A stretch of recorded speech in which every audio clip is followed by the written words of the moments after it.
RBI की क्या guidelines है सेटलमेंट के ऊपर। अब सबसे ज्यादा डिस्काउंट कौन से महीने में कोई भी बैंक या एनबीएफसी कंपनी सेटलमेंट करते टाइम देता है, और सेटलमेंट का क्या प्रोसेस है, किस तरीके से हम सेटलमेंट अपने लोन को करवा सकते हैं। सबसे पहले तो 2 दिन के बाद JFM शुरू हो जाएगा, जनवरी फरवरी मार्च, बैंकिंग की भाषा में इसको बोलते हैं JFM। हर 3 महीने में हर बैंक एनबीएफसी कंपनी क्लोजिंग करते हैं, अपने अकाउंट को क्लोज करते हैं, देखते हैं अपने बही खाते को साफ सुथरा करते हैं। बैंकिंग की भाषा में पोर्टफोलियो उसको बोलते हैं। मतलब हर 3 महीने में बैंक या एनबीएफसी कंपनी कोशिश करती है कि जो मरा हुआ पैसा है, जो एनपीए में चला गया, वो रिकवर हो जाए, चाहे वो कम रिकवर हो जाए। तो हर 3 महीने के बाद ओटीएस की स्कीम निकलती ही निकलती है हर बैंक एनबीएफसी कंपनी की। पर सबसे ज्यादा डिस्काउंट मिलता है JFM में, जनवरी फरवरी मार्च। क्यों? क्योंकि हर 3 महीने में तो इनकी क्लोजिंग हो रही है, वो तो क्वार्टरली क्लोजिंग हो रही है। अब जो इनकी 31 मार्च को क्लोजिंग होगी, यानी कि 31 मार्च 2023 को वो ईयरली क्लोजिंग होगी, सालाना बंद होगा, सालाना लेखा जोखा देखा जाएगा, उसमें ये मैक्सिमम डिस्काउंट देते हैं। अगर आपको सेटलमेंट करवाना है तो आप अभी दिसंबर में ना करवाएं, वैसे तो ओटीएस के आपके पास ऑफर आ रहे होंगे, और जनवरी फरवरी में भी ना करवाएं। मेरी एडवाइस ये है, क्योंकि अगर आप इनको मार्च तक खींचेंगे तो मार्च में ये युद्ध स्तर पे कार्रवाई करेंगे, बहुत ज्यादा डिस्काउंट देंगे, मैक्सिमम डिस्काउंट आपको मिलेगा। प्रिंसिपल का 75% तक भी आपको डिस्काउंट मिल सकता है अगर आपकी 1-1.5 साल से ईएमआई डिफॉल्ट हुई है तो। मार्च के महीने में कोई भी चवन्नी जाप आपको कह रहा है जनवरी के महीने फोर्स कर रहा है, कहते पैसे नहीं है भाई। जब भी सेटलमेंट करनी है अपने मुंह से कभी भी नहीं बोलना कि मैं सेटलमेंट करना चाहता हूं, और कभी भी सामने से खुद से किसी भी बैंक या एनबीएफसी कंपनी के पास अप्लाई नहीं करना कि भाई मैं सेटलमेंट करना चाहता हूं। बहुत से कमेंट हमारे पास आते हैं कि सर हम खुद से ही अप्लाई कर देगा। अरे भाई, खुद से अगर अप्लाई करोगे, इनके रीजनल हेड के पास, जोनल हेड के पास मेल कर दी, तो आपको सेटलमेंट तो आपकी हो सकती है अगर आपका लोन की ईएमआई ज्यादा डिफॉल्ट हो रही है। लेकिन अगर खुद से ही आप प्रपोजल रखोगे तो आपको डिस्काउंट मिनिमम मिलेगा, बहुत कम डिस्काउंट मिलेगा, प्रिंसिपल का 75% कभी नहीं मिल सकता। इसीलिए अगर आपको सेटलमेंट करनी है, वैसे तो सेटलमेंट करना भी अपनी फाइनेंशियल डेथ करना है। फ्यूचर में कोई भी बैंक या एनबीएफसी कंपनी आपको अनसिक्योर लोन नहीं देगा। सिक्योर लोन तो 2 साल के बाद मिल सकता है, और फिर 4-5 साल के बाद अनसिक्योर लोन भी मिल सकता है। लेकिन यह समझ ले कि आपकी 7 साल की जेल हो जाएगी, अगले 7 साल तक आपको कोई अनसिक्योर लोन देने वाला नहीं है। लेकिन अगर आपको जरूरी लग रहा है, आप साइकोलॉजिकल प्रेशर में या मनोवैज्ञानिक दबाव में कर्ज से मुक्त होना चाहते हैं, तो ओटीएस आपके लिए अच्छी स्कीम है। लेकिन ओटीएस कभी भी खुद से प्रपोजल नहीं करनी है, कभी भी खुद से नहीं बोलना है। बैकफुट पे आ जाए अगर ओटीएस करना चाहते हैं, मैक्सिमम डिस्काउंट लेना चाहते हैं तो। लोग कहते हैं कि सर ब्याज प्लेंटी जुर्माना लग रहा है, अरे लगन दे 500 करोड़ कर देना ब्याज प्लेंटी जुर्माना लगा के। मैं कह रहा प्रिंसिपल का 75% यार, मूलधन का 75% छोड़ेंगे। ब्याज प्लेंटी जुर्माना तो अपने आप कैच में बढ़ गया इनकी, वो तो गया बंके बाटे में, वो नहीं मांगते फिर ये, जब पैसे फंस जाए इनके। वही लगी फटने खैरात लगी बटने, ऐसे तो कोई खैरात बटता नहीं भाई। मार्च के महीने में आप सेटलमेंट करें, जनवरी फरवरी से आपको छेड़ना तो स्टार्ट कर देंगे, तो कह दो भाई पैसे नहीं है, आप 25% कह दो इनको, कह दो भाई ये कह रहे हैं कि भाई मैं आपको 25% डिस्काउंट दे दूंगा, कह दो भाई पैसे ही नहीं है, 10-15% पैसे ले दो तो ले ले, और वो भी मैं कहीं से अरेंजमेंट करके दूंगा। जैसे जैसे टाइम बीतता जाएगा, जैसे जैसे मार्च की तरफ जाएगा टाइम, 31 मार्च की तरफ अग्रसर होगा, वैसे वैसे आपको डिस्काउंट के ऑफर आने शुरू हो जाएंगे। आप ये ना समझे कि ओटीएस की स्कीम आ गई है, वो आपको ये बोलेंगे एटीएस की स्कीम एक बार आई है। अरे ओटीएस की स्कीम तो 5 बार भी आवा, 25 बार भी आवा। ऐसा कोई नियम नहीं है कि ओटीएस एक ही बार हो सकता है। ये आपके पास कम से कम 5 बार सेटलमेंट के लिए लिखित में लेके आएंगे रिटर्न में। पहले आपको 10-15% ओके ऑफर देंगे डिस्काउंट, फिर आपको 40% तक दे देंगे, फिर 50% तक दे देंगे, फिर 65% तक दे देंगे, और फिर बिल्कुल ही दिया तो इन्हें पता लग जाएगा यूं नेंदा भाई नंगट हो रहा था, डिसेंटेड वाई ले ली, तो सारा भेद आ गया, बिगड़ता ही कुछ नहीं इसमें। तो भी ये 75% तक भी आपको डिस्काउंट देंगे। क्यों? अरे नहीं तो केस तो ये आपके ऊपर कर सकते हैं, पर इनको ये पता है कि सिविल का मैटर है, सिविल का केस करेंगे, मान्य सुप्रीम कोर्ट तक जाते आते 45 साल लगेंगे, 40-45 साल। 40-45 साल में हरिद्वार ही जाने का ही टाइम हो जाए, क्योंकि 16 साल के लड़के लड़की ने तो किसी ने लोन नहीं ले रखा, और इनका खुद से भी हरिद्वार जाने का टाइम आ जाएगा। 16 साल के किसी लड़के लड़की को आरबीआई ने लाइसेंस नहीं दे रखा है बैंकिंग का या लोगों को कर्जाई करने का, किसी एनबीएफसी कंपनी खोलने का। जिसने भी लोन दे रखा है उसकी उम्र 25, 30, 35, 40 साल होगी। जिसने भी लोन ले रखा है उसकी उम्र भी 25, 30, 35, 40 साल या उससे ज्यादा होगी। तो उसकी उम्र के 45 साल एवरेज बच ही नहीं रहे हैं, तो ये पैसा किससे लेंगे?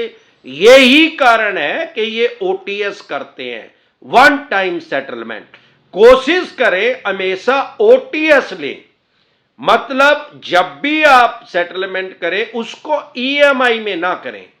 जब आपकी गांठ में पैसे हो, हमारे दादाजी गांठ में कहते थे, यानी आपकी जेब के अंदर पैसे हो, जितने में सेटलमेंट हो रही है तो वहां भरे। ऑनलाइन पैसे दें जब भी सेटलमेंट हो, सेटलमेंट लेटर की हार्ड कॉपी लें। हार्ड कॉपी लेने के बाद भी चवन्नी छाप कई बार फेंक दे देते हैं। उसी ब्रांच में जाएं जहां से आपने लोन लिया है, उस ब्रांच हेड के साइन करवाएं और उसी ब्रांच की उस पर स्टैंप लगवाएं, और उसमें ये बात लिखवा लें कि बैंक मुझे एनओसी देगा, नो ऑब्जेक्शन सर्टिफिकेट, या एनडीसी, नो ड्यू सर्टिफिकेट। और उसमें एक बात और ये भी लिखवा लें कि भाई फ्यूचर में बैंक मेरे या मेरे किसी उत्तराधिकारी के ऊपर लोन की रिकवरी के लिए कोई भी सिविल का या क्रिमिनल का केस नहीं करेगा। ये सब बातें लिखवाने के बाद ऑनलाइन इनको पैसा दें, आरटीजीएस करें, आईएमपीएस करें, चेक से पैसे दें, कैश इनको पैसे ना दें। ये बात समझ लें तो आपकी जेन्युइन सेटलमेंट हो सकती है। कभी भी ईएमआई 3, 4, 5 में बार में, जिसको रेगुलर सेटलमेंट बोलते हैं, वो ना करवाएं।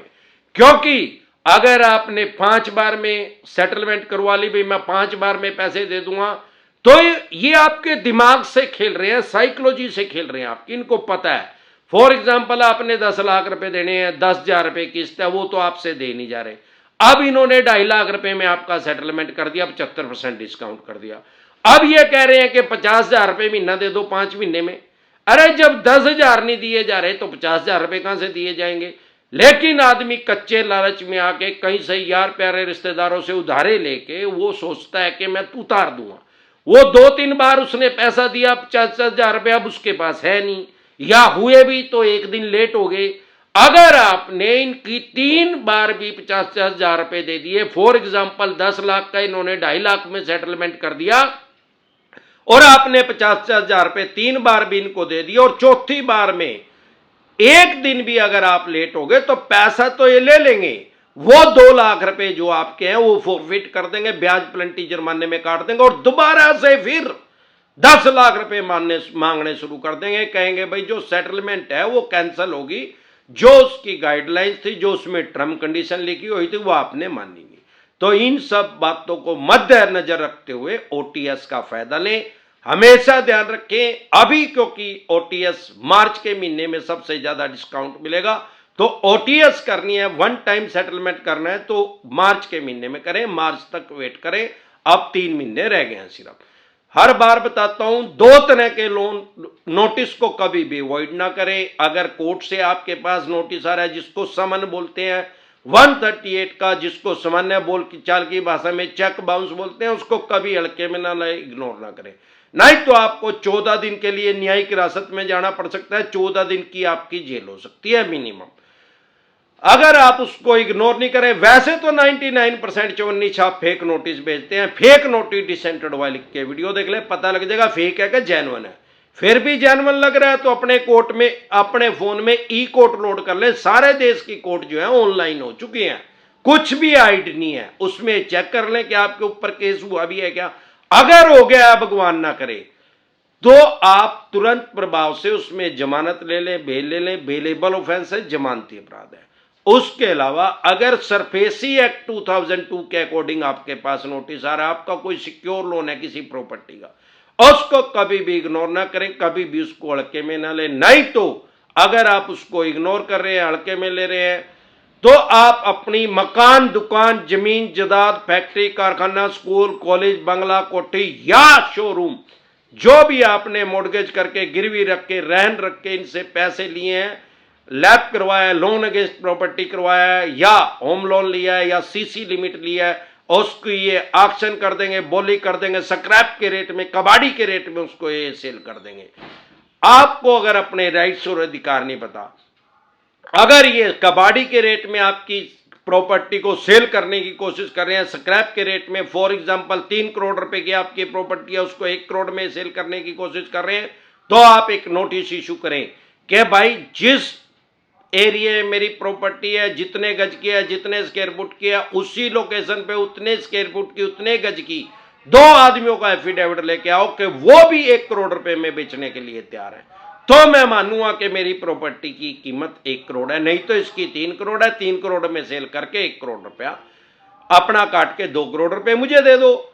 ना नोमन तेल होगा, ना राधा नाचेगी, ना ही कभी बैंक की प्रॉपर्टी जो है वो मार्केट रेट पे कभी नहीं बिकती। उसकी प्रॉपर्टी को कोई कलाकार आदमी खरीदता है जिसको कागजों को बतौता है, आम आदमी इस पचड़े में नहीं फंसता।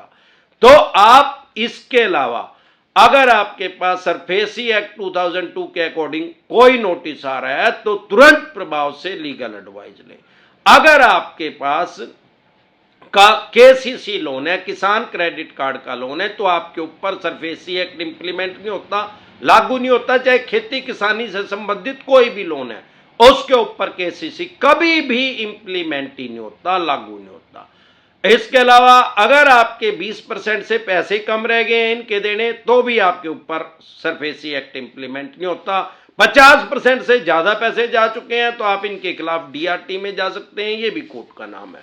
इसके अलावा अगर आपके पास सरफेसी एक्ट 2002 का नोटिस आया, 13(2) का, 13(4) का, सिंबॉलिक पोजीशन का, फिजिकल पोजीशन, तुरंत प्रभाव से लीगल एडवाइस लें। अगर आप हमारे साथ टेलीफोनिकली जुड़ना चाहते हैं, पर्सनल मीटिंग करना चाहते हैं, फिर आपका लोन 2 करोड़ का है, 5 का है, 25 का, 50 करोड़ का, या जितने भी करोड़ का आपके पास सरफेसी एक्ट 2002 के अकॉर्डिंग नोटिस आया, 13(2) का, 13(4) का, सिंबॉलिक पोजीशन का, फिजिकल पोजीशन का, डीएम साहब का, या 138 नेगोशिएबल इंस्ट्रूमेंट एक्ट 1881 का, या पेमेंट एंड सेटलमेंट एक्ट 2007 का, या आर्बिट्रेशन एंड कंसोलिडेशन एक्ट 1996 का, या रिकॉल नोटिस आया, या अन्य किसी भी तरह का कोई भी नोटिस आया है, जो भी लोन से रिलेटेड डॉक्यूमेंट्स आपके पास हैं, वो सभी लेके आप मेरे से पर्सनल मीटिंग कर सकते हैं, पर्सनली एडवाइस ले सकते हैं, या टेलीफोनिकली भी एडवाइस ले सकते हैं। हमारे साथ जुड़ने हैं, क्या प्रोसेस है, आपकी स्क्रीन पे कमेंट बॉक्स के अंदर एक नंबर आया हुआ है 9306347314। इस नंबर को सेव करके व्हाट्सएप मैसेज करें, तुरंत प्रभाव से रिप्लाई आएगा कि कैसे आप हमारे साथ टेलीफोनिकली जुड़ सकते हैं या पर्सनल मीटिंग कर सकते हैं। एक बार जोर से मिलकर नारा लगाएंगे, जय ससुराल वालों की।